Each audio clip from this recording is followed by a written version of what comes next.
10월 말 단 하루 만에 금값이 5% 이상 폭락했습니다. 금은 언제나 안전하다고 믿었던 투자자들에게 이보다 더한 충격은 없었을 겁니다. 한때 전 세계 자산가들이 앞다퉈 사들이던 금. 그 금이 이제는 하루아침에 불안의 상징이 되어버린 겁니다. 왜 이런 일이 벌어졌을까요? 첫 번째 이유는 너무나 단순합니다. 너무 많이 올랐기 때문입니다. 금은 지난 몇 달간 꾸준히 상승세를 이어왔습니다. 하지만 시장에는 언제나 이익 실현이라는 본능이 존재합니다. 특히 최근 인도에서는 명절 시즌을 맞아 금을 현금화하려는 움직임이 컸습니다. 세계 최대의 금 소비국인 인도에서 매도세가 늘면 국제 금값은 순식간에 흔들립니다. 하지만 진짜 원인은 다른 곳에 있습니다. 투자자들의 마음이 바뀌기 시작한 것입니다. 그동안 불확실성과 전쟁, 고금리의 그림자 속에서 금은 피난처로 여겨졌습니다. 하지만 지금 시장은 다른 가능성을 보기 시작했습니다. 미국과 중국이 끝없는 갈등 속에서도 협상의 여지를 남기며 최악의 상황은 오지 않을 것이다 라는 기대가 다시 퍼지고 있는 겁니다. 투자자들의 시선은 금에서 벗어나 주식, 채권, 그리고 새로운 성장 산업으로 향하고 있습니다. 위험자산 회복이라는 말이 들리기 시작했습니다. 그동안 금에 숨어있던 돈이 서서히 세상 밖으로 걸어 나오는 순간이죠. 시장은 심리로 움직입니다.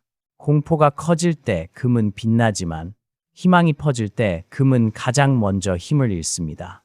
지금 우리가 보는 금값 하락은 바로 이 심리의 이동을 반영하고 있습니다. 하지만 여기서 멈추면 안 됩니다. 많은 이들이 금값이 떨어지자마자 이렇게 묻습니다.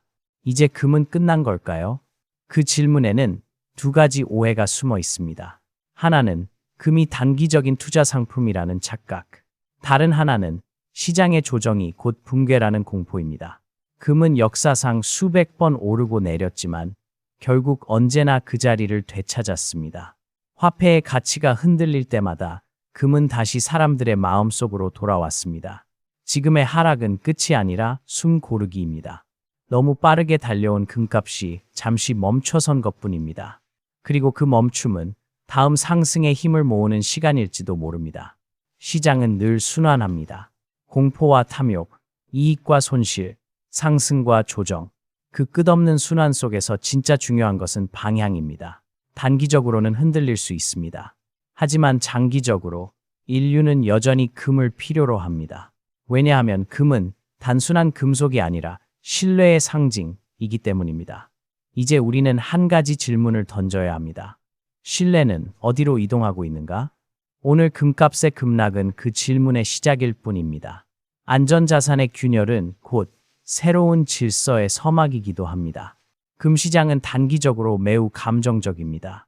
경제지표 하나 혹은 정치적 발언 한 줄에도 민감하게 흔들립니다. 이번 금값 하락 역시 그 예외가 아니었습니다.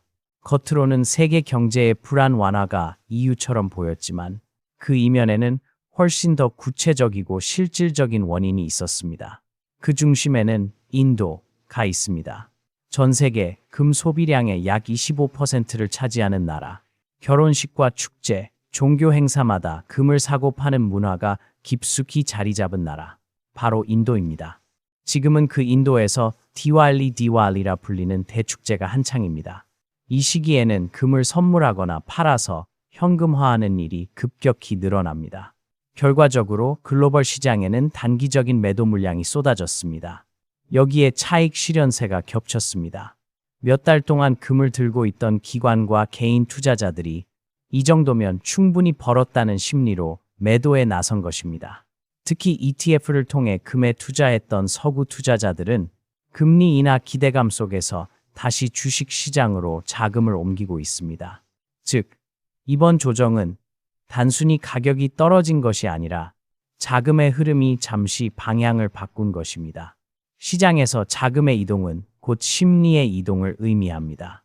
사람들이 더 이상 위기를 두려워하지 않으면 안전자산은 매력을 잃습니다. 그 순간 금값은 빠르게 식습니다. 하지만 중요한 건 이 하락이 구조적 붕괴가 아니라는 점입니다. 금은 여전히 각국 중앙은행이 보유하고 있는 핵심 자산입니다. 그들은 결코 금을 쉽게 팔지 않습니다. 왜냐하면 금은 단순한 투자 수단이 아니라 국가의 신용을 지탱하는 마지막 방벽이기 때문입니다. 역사를 돌아보면 금은 언제나 위기 이후의 시대를 지배했습니다. 금리 인하, 통화량 확대, 인플레이션이 이어질 때마다 사람들은 다시 금으로 눈을 돌렸습니다. 이번에도 그 순환은 달라지지 않을 것입니다. 따라서 이번 하락은 공포의 신호가 아닙니다. 오히려 시장이 과열해서 정상화로 돌아가는 과정입니다. 잠시 멈춤이 있을 뿐 본질은 변하지 않았습니다. 투자에서 중요한 것은 흔들림이 아니라 방향입니다. 금은 여전히 신뢰의 자산이며 지금의 조정은 다음 상승을 위한 발판이 될 가능성이 큽니다. 이제 중요한 것은 단기 변동성에 흔들리지 않고 금의 본질적 가치를 다시 바라보는 일입니다. 그 본질이 바로 신뢰라면 그 신뢰는 결국 다시 돌아올 것입니다. 금값 하락의 이면에는 세계 경제의 기대감이 자리하고 있습니다. 이 기대는 단순히 낙관적인 전망이 아니라 투자자들의 자금이 움직이는 방향을 결정하는 힘입니다. 최근 시장의 관심은 다시 미중 갈등으로 향했습니다. 한때 세계를 긴장시켰던 무역 전쟁이 이제는 협상의 국면으로 전환되는 듯한 신호를 보이자 투자자들은 최악은 지나갔다는 믿음을 가지기 시작했습니다. 트럼프와 시진핑이 얼굴을 맞대고 대화를 나누는 장면, 그 자체가 시장에는 심리적 안정제를 주었습니다. 그 결과 사람들의 돈이 다시 위험 자산으로 향하기 시작했습니다. 주식, 기술주, 그리고 각국의 성장 산업으로 불과 몇 달 전까지만 해도 위험하다며 피했던 자산들이 이제는 다시 기회로 보이기 시작한 겁니다. 바로 이 순간이 금값을 짓누른 진짜 이유입니다. 시장은 공포를 먹고 자라지만 또한 희망에도 반응합니다. 전쟁과 불확실성이 금을 끌어올렸다면 타협과 기대는 금을 밀어내는 힘으로 작용합니다. 하지만 여기엔 함정이 있습니다. 이 기대가 진짜 회복인지 아니면 착시인지는 아직 아무도 모릅니다. 역사적으로 대부분의 조정기에는 이런 가짜 낙관이 등장했습니다. 투자자들은 안도했고 그 직후 더 큰 폭락이 찾아왔습니다. 지금의 시장도 그와 다르지 않습니다. 미중이 잠시 미소를 짓는다고 해서 갈등이 사라진 건 아닙니다. 그들의 관계는 협력과 경쟁이 교차하는 복잡한 전장입니다. 관세, 기술, 희토류, 반도체, 지정학, 그 어떤 것도 단기간에 풀릴 문제가 아닙니다. 그럼에도 불구하고 사람들은 좋은 뉴스에 반응합니다. 심리적 기대는 현실보다 빠르게 움직이고 그 결과로 금은 다시 조정 국면에 들어간 겁니다. 결국 이번 하락은 공포의 퇴장이 아니라 희망의 등장으로 만들어진 현상입니다. 하지만 진짜 현명한 투자자는 이렇게 말할 겁니다. 희망이 넘칠 때가 가장 위험한 때다. 지금 금값이 흔들리는 이유는 단지 시장의 냉각이 아닙니다. 이건 투자자들의 심리 변화, 즉 위험을 감수하겠다는 마음의 이동입니다. 하지만 그 마음은 언제든 다시 뒤집힐 수 있습니다. 역사는 반복됩니다. 희망이 지나치면 다시 공포가 오고 공포가 지나면 또다시 희망이 돌아옵니다. 그 순환의 파도 위에서 진정한 승자는 흔들리지 않는 사람입니다. 금은 단기적으로 흔들리지만 장기적으로 보면 언제나 하나의 진리를 반복해 왔습니다. 화폐의 가치는 줄어들고 금의 가치는 돌아온다. 지금 세계는 금리 인하의 그림자를 마주하고 있습니다. 미국 연준은 이미 완화적인 신호를 보냈고 유럽과 아시아의 중앙은행들도 같은 방향을 가리키고 있습니다. 이 말은 단순히 이자율이 낮아진다는 뜻이 아닙니다. 돈이 다시 풀리기 시작한다는 신호입니다. 돈이 풀리면 처음에는 모두가 행복합니다. 주식이 오르고 부동산이 들썩이며 소비가 살아납니다.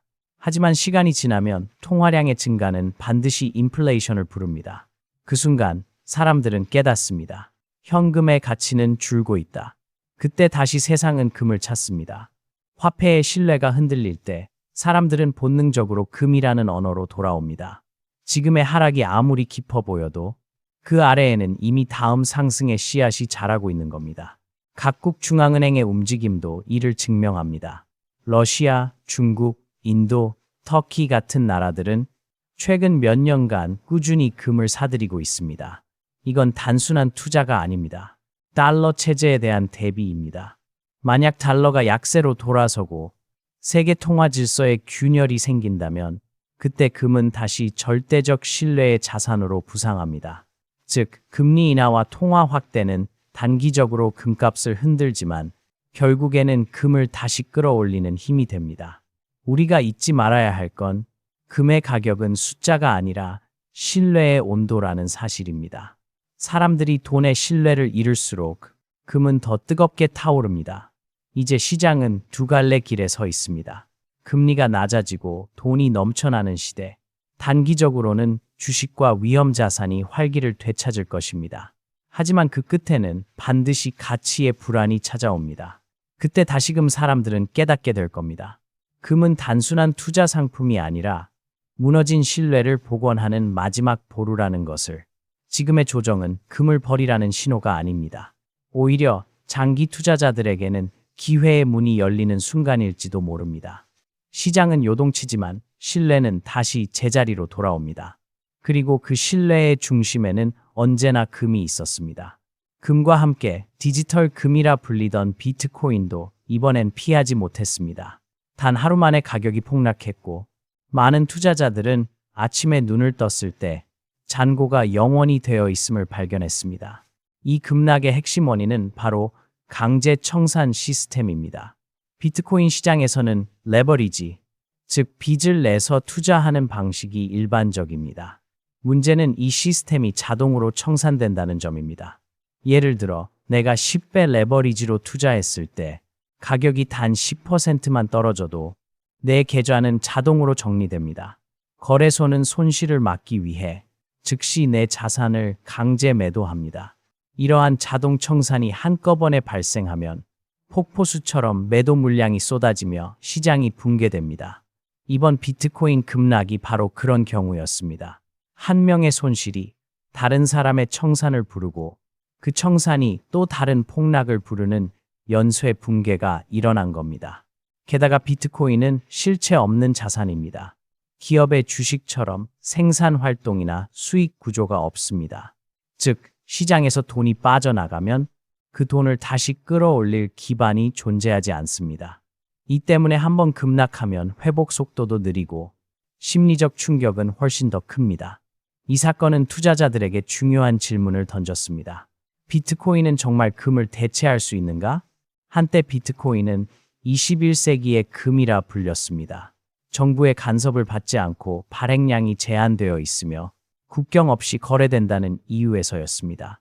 그러나 이번 사태를 통해 많은 투자자들이 깨달았습니다. 비트코인은 아직 안전자산이 아니라 고위험 자산이라는 것을. 시장은 냉정합니다. 신뢰가 무너지는 순간 돈은 가장 먼저 떠납니다. 그 결과 탈코인이라는 말이 등장했습니다. 코인에서 자금을 빼서 다시 주식시장이나 실물 자산으로 이동하는 흐름이 전 세계적으로 확산되고 있습니다. 하지만 여기서 흥미로운 점이 있습니다. 이런 폭락 이후에도 비트코인은 완전히 사라지지 않습니다. 그 이유는 단순합니다. 사람들은 여전히 새로운 신뢰의 형태를 찾고 있기 때문입니다. 금이 역사적 신뢰의 상징이라면 비트코인은 미래 세대가 만들고 싶은 디지털 신뢰의 실험입니다. 따라서 이번 폭락은 끝이 아니라 정체성의 재정립일지도 모릅니다. 비트코인이 진짜 디지털 금으로 자리 잡기 위해서는 이런 폭풍을 통과해야만 합니다. 투자의 세계에서는 언제나 같은 원리가 작동합니다.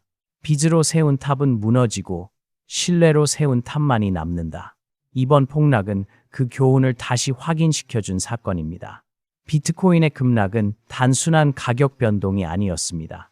그건 시스템의 한계가 드러난 사건이었습니다.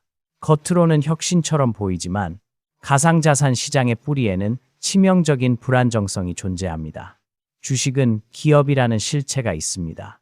회사가 제품을 만들고 수익을 내며 성장한다면 그 가치가 주가로 반영됩니다. 하지만 가상자산은 다릅니다. 그 안에는 공장도 제품도 직원도 없습니다. 가격을 지탱하는 건 오직 사람들의 믿음뿐입니다. 그 믿음이 깨지는 순간 모든 것은 순식간에 무너집니다. 이번 급락이 바로 그것을 보여주었습니다. 거래소의 시스템, 투자자들의 심리, 그리고 자금의 유입 all of it collapsed at once. 자금이 빠져나가면 이 시장은 스스로를 지탱할 수 있는 구조가 없습니다. 그래서 요즘 투자자들 사이에서는 이런 말이 돌고 있습니다. 코인에서 빠져나와라. 지금은 탈코인 시대다. 실제로 많은 투자자들이 가상자산을 정리하고 다시 주식이나 금 혹은 현금 자산으로 이동하고 있습니다. 그들은 말합니다. 코인은 너무 불안하다. 눈을 뜨면 가격이 반토막이 되어 있다. 이 현상은 단기적인 유행이 아닙니다. 가상자산의 구조적 약점이 드러난 결과입니다. 투자자들은 이제 묻습니다. 블록체인은 혁신일지 몰라도 그 토대 위의 자산은 믿을 수 있는가?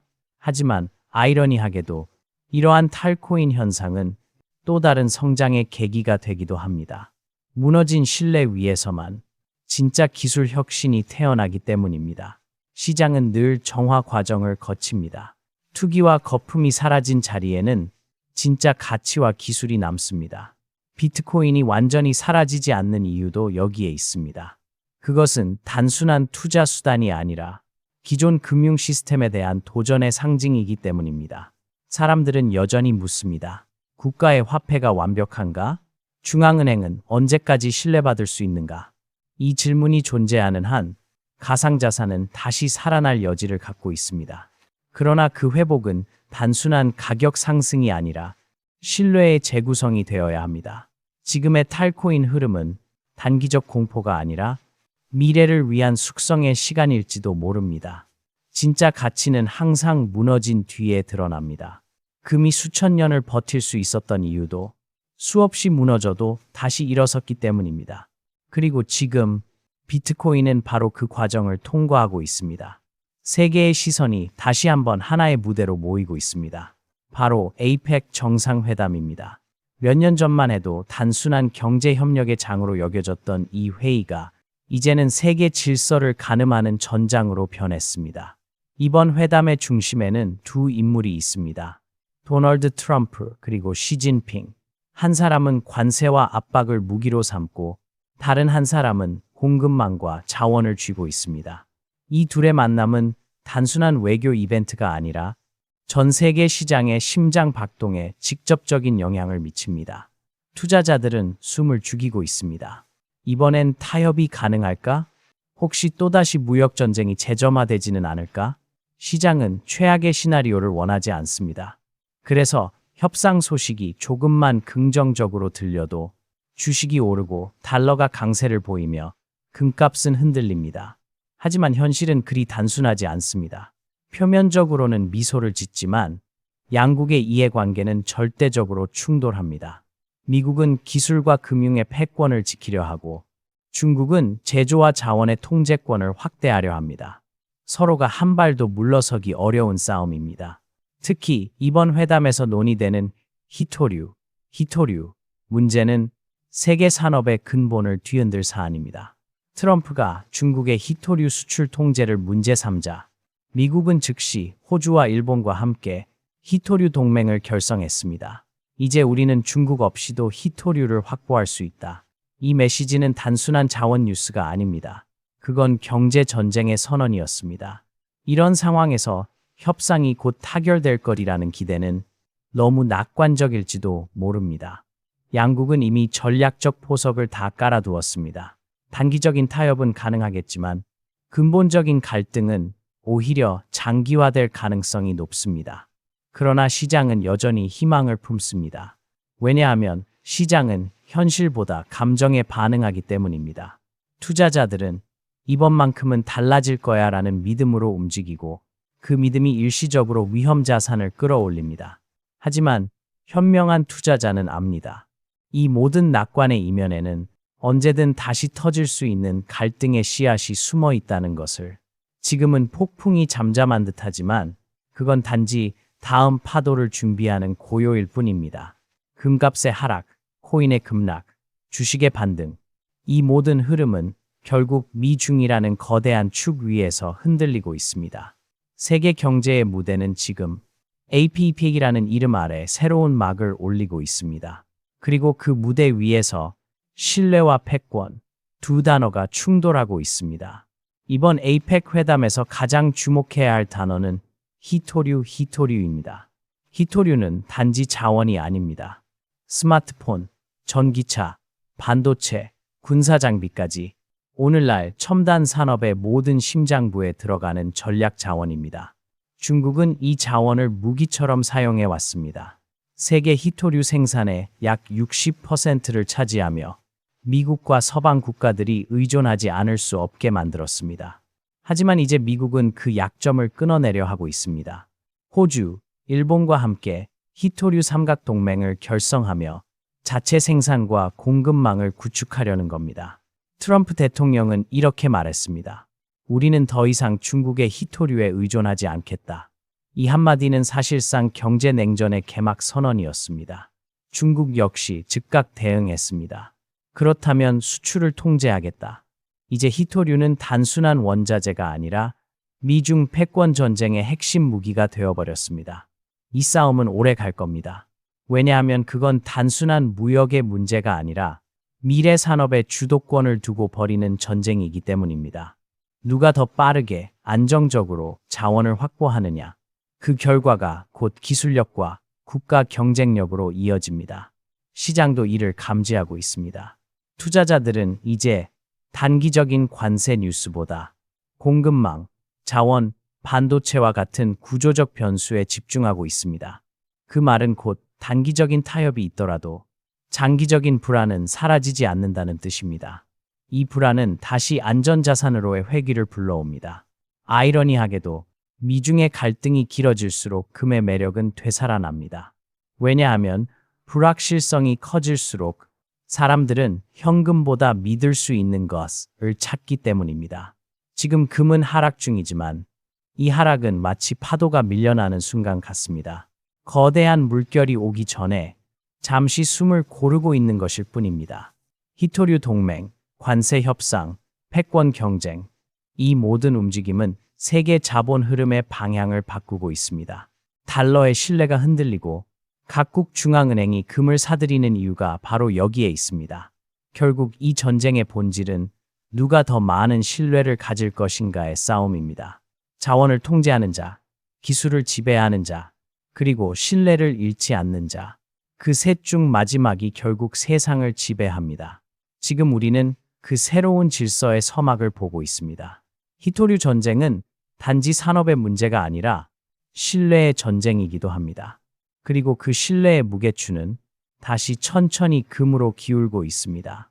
시장은 지금 거대한 교차로 위에 서 있습니다. 한쪽에는 금, 다른 한쪽에는 코인, 그리고 저 멀리에는 주식이 있습니다. 모두가 같은 질문을 던집니다. 지금 어디로 가야 하는가? 먼저 금입니다. 지금의 하락은 단기적 조정에 불과합니다.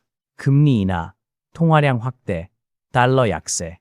이 세 가지 조건이 갖춰지면 금은 반드시 다시 반등합니다.